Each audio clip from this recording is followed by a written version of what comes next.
Hello, Gabriel. I'm gonna show you where's your homework number one.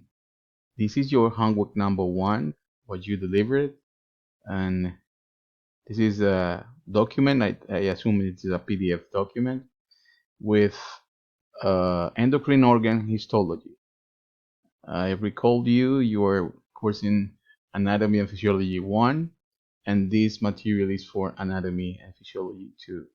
I don't know where did you find this homework.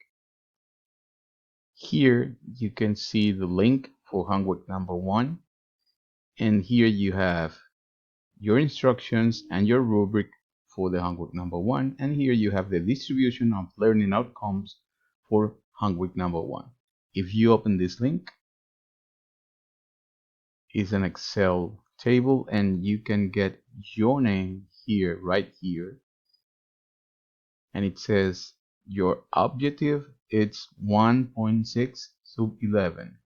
If you open your instructions, your rubric, you're gonna find another link, and you can get here your instructions, your rubric for the video, and here is your subject. It's 1.6, which is organization of the human body, and the part 11 is name and identify the locations of the membranes associated with the thoracic and abdominopelvic cavities.